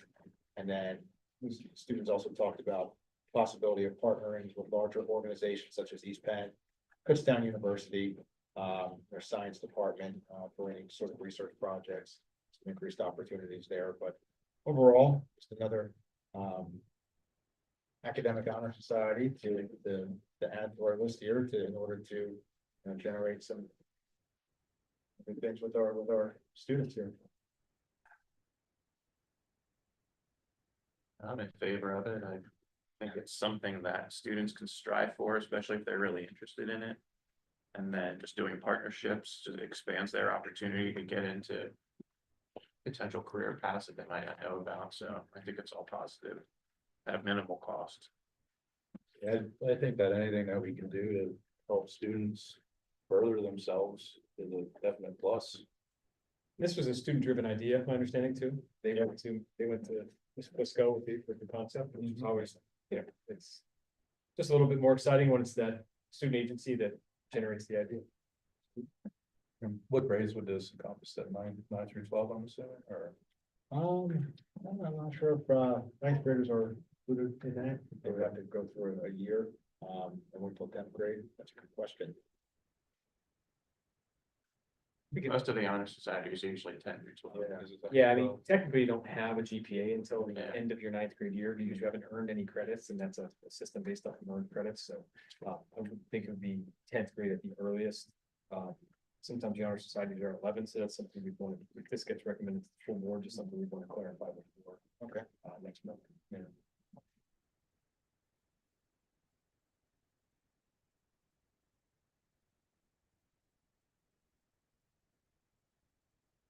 Other questions, comments? Yes. I guess just to, because we do have a number on there as for cost, we would be approving it as a non-stipend position at this point. Is that correct? At this point. I'm assuming we'd be covering the cost, all the costs then, the fees and I everything. think the chapter, yes. And then they would be considered just like another activity as well. They would do fundraising for anything that they would need, church, anything like that, if it's National Honor Society or Triumph, anything that they do. So we would just look to add an activity account to the student activity account for them to funnel their funds through. So, look for a motion to move this to the full board next week. So moved. Second, Second. all in favor? Aye. Aye. Aye. Thank you. So the added information then for next week.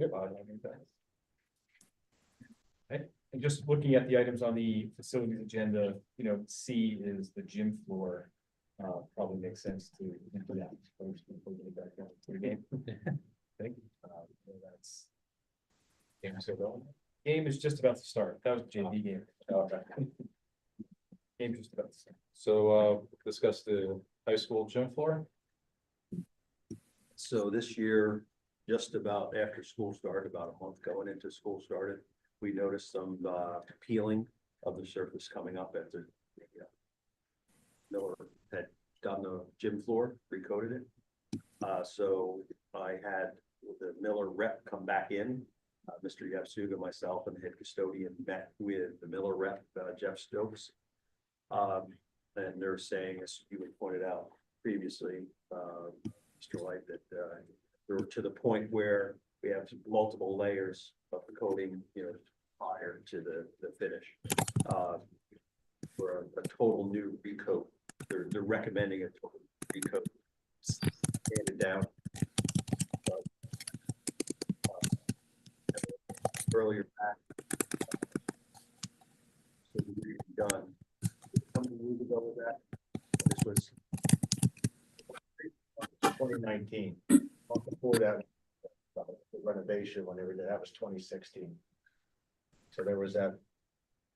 For the one in 2016, there was that issue where it was peeling, and we were going back and forth with Miller for a little bit as to what caused it, who caused it, all that information, and then we somehow settled, and they wound up doing a complete sanding, repainting, and refinishing again in 2019. So that's the last time that it was completely redone. So the number that they came back with for a total gym floor refinish is $29,520. You know, after, again, I was not here at that time when it was redone. Knowing that we put some questions up, but we've always used Miller from what I understand, you know, for this. A little hesitant, I was personally a little hesitant about switching to another vendor, as we had one recommend to us, and then I questioned two other school districts, and they recommended we don't switch, that we stay with Miller. So just wanted to see, you know, what everybody's temperature is, but we are seeing some more product peel off in separate areas on the high school gym floor. Is it on the playing area or it's in like a Right now, area? I believe that I first started noticing it outside the playing area earlier in the school year.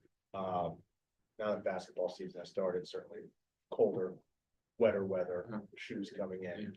You know, that could add something to it, but I am seeing spots on the playing surface now, not in the keys where it's painted navy blue, but on the lighter areas of the hardwood floor. But yes, within the playing surface, I am seeing those areas now. So those layers basically, like over time, just kind of delaminate and just start like peeling off essentially. And they're saying you gotta just sand all the way down and kind of start over again with a new top coat.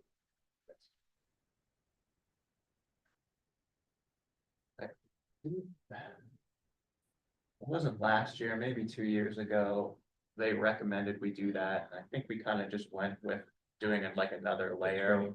Yeah, what is their recommended cycle for going all the way down to bare wood? Bring it up. As always, with any product, it's how often you use it. Yeah. What are the conditions? I think we treat our surface pretty good. Yeah. We're cleaning it, you know, daily. It does get heavy use, you know, not only during the day, but, you know, right through into the evening with almost every single sport. We're following the Maple, I guess the Maple. I'm trying to think of an association that we get, you know, we have to certify that we only use certain products. You know, there's a FONA product to clean it, and that's the same product, or the same brand of product that we use to put down. So we're using the exact cleaner that is recommended. I don't know the total history of the entire floor. I don't know when, you know, that Maple was put in. I don't know how long ago that was. That is a suspended floor, so there is a space underneath of it. We have peat in there, and it's always been dry. So again, this is the first time that I'm experiencing this. So In my general opinion, just this is my personal opinion, is that we try to get as much cost-effective use out of the floor as we can. Let's just pretend that the recommendation is that you kind of sand all the way down to wood every 3 years and then redo it. And we can do it every 5 years, because at the 5-year mark, maybe now we start to see some delamination. Well, we played on it just fine, and we got 2 extra years out of it without having to sand down. So my opinion is to play on it until we think that it needs to be sanded all the way down.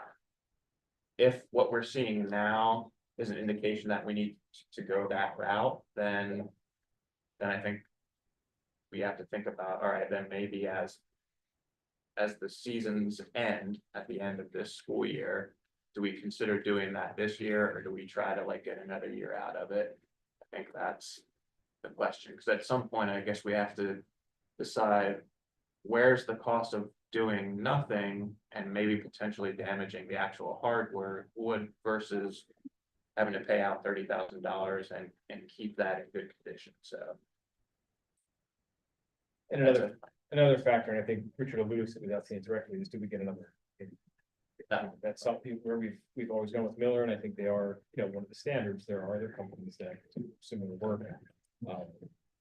We do have some time, I mean, obviously it would be summer work, but you have to get on their schedule. I mean, so it's not, we can't make a decision in June, but we do have some time that it might be worthwhile again to get a second opinion / quote, see what they would say.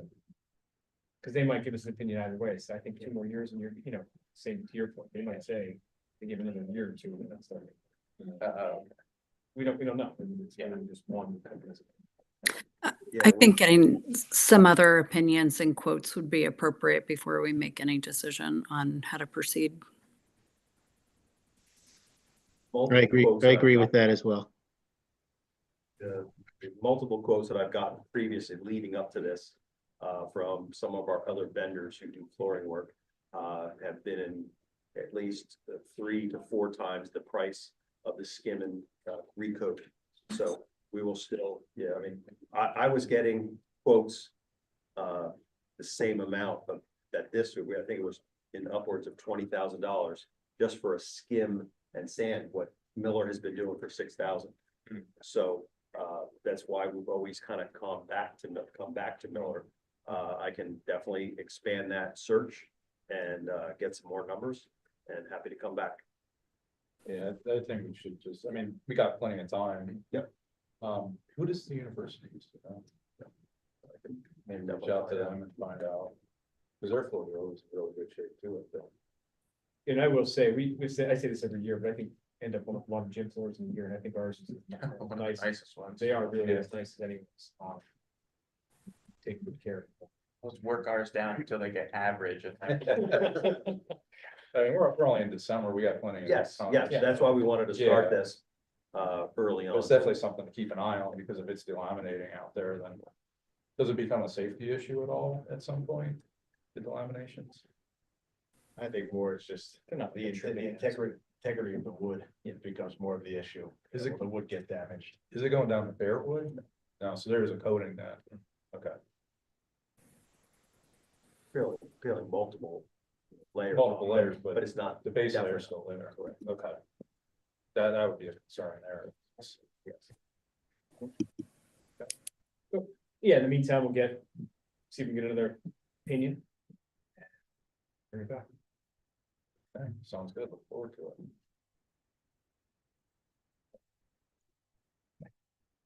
4 minutes to go in the first. Cougars 13, Brandywine Heights 4. Good start. Good start. Mr. Yapsuga, did you want to say about the stage? Oh, the stage, I'm sorry. It's true.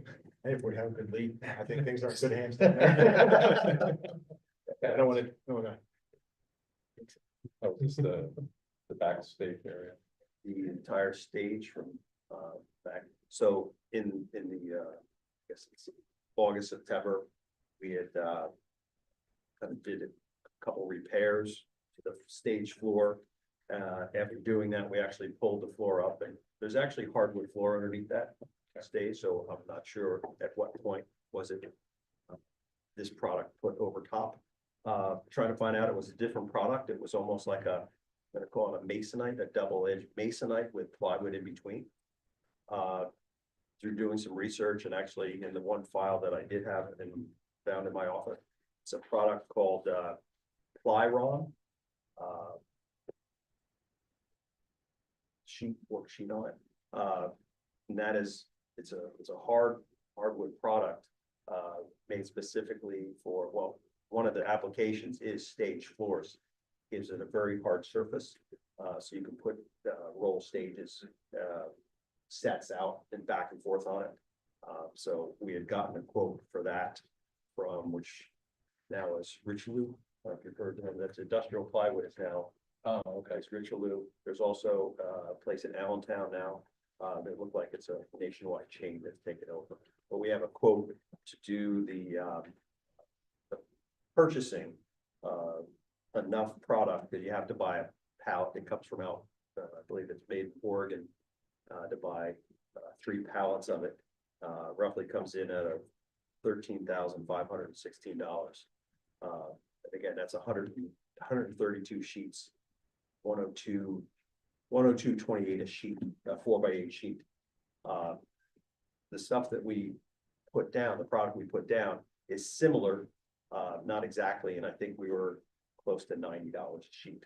So again, it's comparable, but this is actually a product that's recommended for stages. Somebody had brought up about a product, Adagio flooring from Roscoe. We actually had a vendor here, and I spoke to a couple other. That product is just particular for dancing. And they asked, are you doing stage, jazz? Are you doing ballet? What type? And then that gets rolled back up. So this is actually the base flooring. If you were going to do any type of particular dancing, and again, this is out of my scope on the dancing, but it's apparently a surface that's just made for whatever type of specific dancing you're doing that you would roll out over the ply rock. So they said this Adagio is not made to roll sets on top of. You don't want to have any other things, like you wouldn't want chairs on it, which we do a lot of. So this is that other product. Although it is made for stages, it's made for stages for people just dancing, not our application. So again, this would be another summertime project that we're looking at doing. It would be something that we would do in-house. So that was just on the list. And again, I don't know if it really needs to go to the board, because it's, in a lot of ways, it's maintenance. But it's a large number when it goes to. Now, do you have to paint that stuff, or does it come already kind of pre-finished? It does not. You do paint it. Okay. I mean, we paint with a flat black, Okay. product. There is some product that Sherwin-Williams has specifically Like for stage paint? stage paint. Yes. Yes. I mean, the spots that you guys patched, I thought did a great job. I think that they seem like they would hold up really well. Thank you for doing that. Yeah, no problem. That was the stuff that we could get like today. Yeah. And after doing some more research and finding out this product through a couple of these vendors, that they pointed me in that direction. So Where would we store the extra that we had over that? It says it's pretty expensive. maybe we'd do the excess in the field house, where we store a lot of Is the other. field house heated, those bays? Are they temperature controlled? No, they're heavily insulated, and we talked about adding some, which in that number was potentially, some supplemental heaters. The coaches are fine with a 55 degree temperature in there, because we already discussed that. We would not be putting additional, back to that project. Okay. I think we needed over 100 sheets when we looked at this to do the entire floor. That's why that number was pretty high. So yeah, we would have a couple of different additional sheets, and we would definitely have areas to store those. Okay. On the stage, whether most likely underneath the 2 sets of stairs on both sides, just up there. So I didn't know. I just wanted to bring that, since that was an ask and kind of a follow up from what we did in the. So. Yeah, so our attention, this would be a summer maintenance project that's on the list, it'll be built into the budget as we look at that, 25-26 budget, of course. But because it originated here, we want to report back here that's the plan to get it fixed. Thank you for the update. You don't have anything. Thank you. I just wanted to let you know where we have Some of those sheets are available. We can dance up in the batting cage. 2 more items. I think, it doesn't really matter the order. We are at 8 o'clock, but I think they're 2 priority items. If we're okay with going a few minutes extra, I'm fine with that. First one's probably the shorter of the two, that is the school van. That school van was approved in the 24-25 budget. It's a part of our kind of. Yep. You know, the constant, we put so many miles on our vehicles, we have a constant need every few years, if not every year, to add some type of a vehicle. This would be a passenger van. We are basically ready to go make that purchase and let Richard share the details. Are we replacing or adding? Replacing it. And I was just gonna pull up, I think the vehicle that we're looking to replace is over 200, I think we're 230. 230,000. So it's up there in mileage. It's the oldest vehicle that we have in that fleet as well. So that's why we've been looking at this. We also, one addition, and I said it's that we're gonna put a hitch on this. We only have one hitch currently. I believe it's, trying to think what van it is. It might be the same van that we use when we tow the van trailer and use it for other things. So that's why we want to do that. And that has to be a factory install. Yeah. And that's not something they add later. So that's why we had that number. We did look at the graphics on it, and we can do the graphics for roughly $500 cheaper with a local vendor instead of having the dealership do it. So we decided to use that. That'd be our local vendor, Begley Signs. And save a little bit of money there. But also this vendor has been, we bought the last 2 vehicles from them.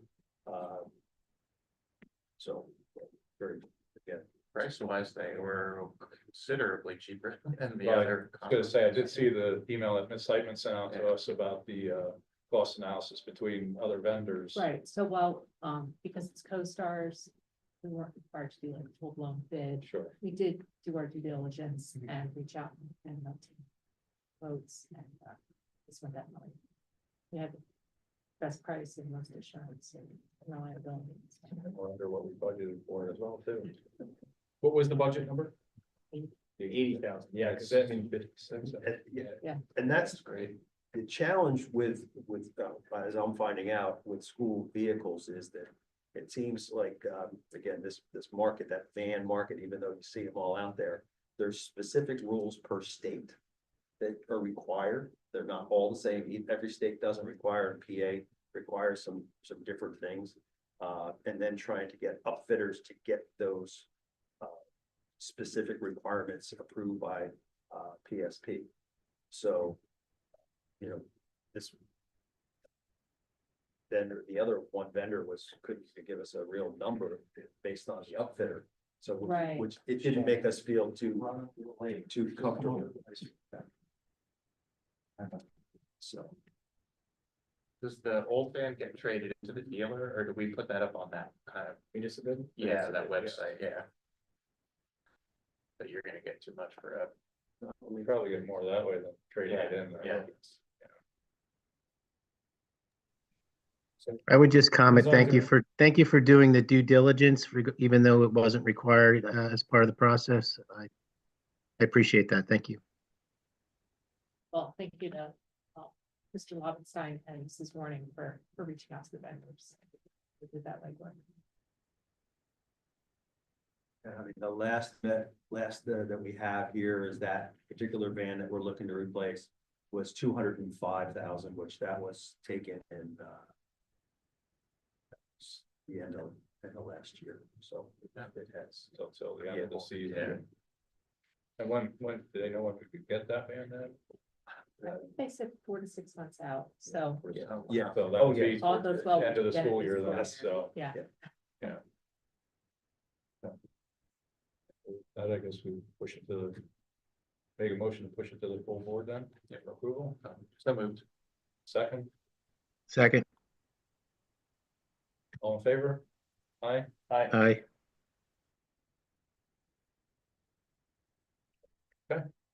And then last but not least, district HVAC update, gonna be its own meeting sometimes, but. If we go back a couple meetings ago, I produced that sheet about just anticipated lifespans and where we are with a lot of things. Most of that HVAC is coming up, you know, right around the 2024, 2025, based on 25 years of life expectancy for most of that HVAC stuff.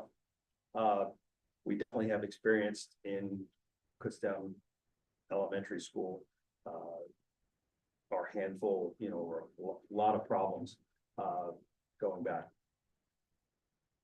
There's multiple levels of what's happening at that building, and with all HVAC stuff.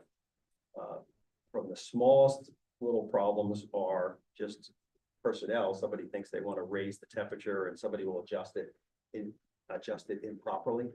And that's our department. And I've worked with our head custodians who have the ability to do that, to make sure that doesn't happen. That's, you know, a challenge that we're causing our own issues. The second thing, and smallest thing, is little diaphragms. When they're roughly about $50, we can replace those ourselves, and we do, all the way to problems that are a valve that goes bad, and that's several $1,000s. And again, each particular room has at least 4 valves, 4 diaphragms, a single controller with 3 pressure transducers that, you know, work that in addition to a controller. So these are all issues that are just a constant battle that we struggle with. Also, again, our second shift maintenance person is the person who does most of our in-house repairs on that, and he's only here part-time. So we don't have a HVAC tech on staff. Our evening person is kind of man about anything. He's working on multiple things. So with that as well, is that we were looking back to the facility, the feasibility study. Sorry, I lost that. And just really, whatever we do, we want to tie that in and make sure that that aligns with everything that we want to do to move forward in this next 2 or 3 years. Like I said, most of these projects that we come up with, hundreds to, you know, $1,000 to do a repair. Obviously, you know, these are going to catch up with us, you know, so that's why we really want to look forward. Are we committed to do, you know, a building project? And we want to really make sure that that building project is aligned with the HVAC. So that kind of goes to a bigger picture. And I mean, just the rough numbers to go back into that, you know, from that, you know, we were looking at $30 million ranges for full projects. The HVAC just at the middle school and the elementary school was about 5 million of that, you know, if you do everything. And that number is the one we used for public school facilities grant, which we got 475,000. So this is the issue of having end of life systems. You know, and just other examples of where some of those costs come in is talk about the controls. When we need to get our controls worked on, you have to bring in a proprietary vendor, and you're paying $250 an hour. That's so, and that doesn't mean we still do it, but the costs are adding up. I mean, that's the point. Costs are adding up of items, you know, and I didn't have, it's not a complaint because that's not a complaint about it, but I went about 6 weeks without heat in my office. Either it was all heat or no heat. No, it's all you have. Well, 25 kids, right? So that makes it a big difference. I can get up and leave or have a meeting in another classroom or another room. So it's just, you know, it really is time to start, you know, digging back. I was just gonna say, is this another push to help us reemphasize the expediency we need in making a decision on our building, like how we're going to move forward? It is because, and you know, not only that, just, you know, if we were looking at any project, large project that we talked about, if we were looking at 26, those decisions will only be made in the next 6 months. Yeah. You know, so that's where we are. Okay. So we'll pull all that back together. Okay. And kind of hit the ground running in January, you know, communicate with the board and what that drive, how we're gonna have those meetings. So. Because patching an HVAC system well, that's almost just gonna be some cost, because if we go in and do a replacement, I'm assuming it's gonna be a more centralized unit instead of having like those individual units in a lot of those classrooms, or am I wrong in that kind of thinking? There's a couple different directions or ideas, you know, like the particular in the high school. The high school has an individual vertical unit. All right, so it has its own, basically its own individual air conditioner. This building does not have a chiller. So the chilled air is just that room. Now, with that, I would not ever recommend putting these units back in, and this particular brand of units, the one we have that we just installed 2-3 years ago in the ag classroom is a different brand, and they're pretty okay. Of course, it's much newer. Right. These are a lot of maintenance, a lot of expensive parts that are again proprietary, but yeah, you're almost can't get away with that type. But these are a brand that you probably never heard of that are here. Not saying they're necessarily bad unit, but they're foreign to us. Okay. We just want to again think about if we are looking that down the road, so the system can be designed for that. Again, if the chiller is down, the building is down. That's the issue we had at the middle school before. If we have, a boiler down, well then that where some other school districts, they have an individual room unit. So just like one classroom is down. There's pros and cons to like each. Correct. Okay. Correct. So there's different, again, you have more moving parts. But then you can, if you only have a problem, you have that out, right? So there's again, when we did do the chillers at the other two buildings, those chillers are only a couple of years old. The life expectancy, those are, 15 or 20 years if we go back to our sheet. So we might as well go that direction. There's some multiple vendors that we could use for those particular, we call them Unimet. It's a coil, a hot coil and a cold coil, right? So you're running cold water through the unit and a hot water through unit, two separate coils, basically two separate radiators in there. And you're just having a valve that either the hot water or cold water gets either bypassed or run through the coil. And then there's the fan that blows that. In some cases, you run both, and that gives you your dehumidification. So. Some of the issues that we've had are self-inflicted, as you said, people changing the temperatures and stuff like that. Have we done anything to address that? Yeah, I said, I went through again, it's head custodians and myself, and our nighttime. It's strictly, again, and that's a temporary thing, that's something I can identify right away. But, somebody going in, just kind of moving in that they're actually putting, so the heat and the cooling are running at the same time. Instead of, there's a little bit of a window that you can have to, since you do have the heat and cooling in the same unit, you have to offset those temperatures. But again, that's a quick fix. That's the one that doesn't cost us any money. It just costs us aggravation. Right. We have to go back to putting lock boxes on the thermostat? Well, it's in the computer. It's in the thermostats in classrooms have adjustability, and that's great. We have a set of guidelines of where we put the temperature recommended, and we leave those there, and then that gives each individual teacher the ability to go up or down, whether they're hot or cold. It's a small range, but they do have that range, and then we will adjust that a little bit here and there. But again, looking at diaphragms that are $50 in our labor to thousands of dollars doing a coil or a valve, and the valves are quite involved to be able to do, because you can't pro press the valves in these. You have to solder in because it's such tight quarters. So again, you're saying that you're putting something that's going to last 20 years, and right. The rest of the unit is not. Yeah. So we just have to keep our fingers crossed and have a plan that says, all right, we know the end of life of these is here. We're going to swap them out in 18 months or 24 months or whatever. Okay. Okay. So we have an update on when we're gonna start Well, I mean, we kind of gather, it's really, honestly, we're waiting to see what we do as far as getting some of that extra funding. So I have a current timeline put together of what it would look like. We're still targeting that 2026, so our January meeting, so bring back timeline and ask for direction on what kind of meetings we want to have. You know, it's really is it a separate standalone meeting? Is it attached to one of our others? But to really kind of look at the options again. You know, we have to do a little bit of a full kind of presentation on that, but then there's community. Is there anything specific you would like to see from this committee on that project or?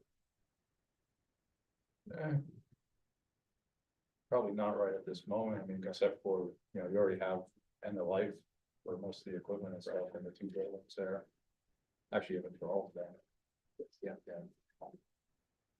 So that would be the big thing, would be bring that to the full board, is the end of life cycle for everything. And just projected cost. Yeah, and what's our I mean, the projected cost, projections yeah. for, Yeah. how are we gonna pay for these changes over the next 20 years, like? As best as we can do. Thank you, Richard. Okay, thank you. And just with that, motion to adjourn.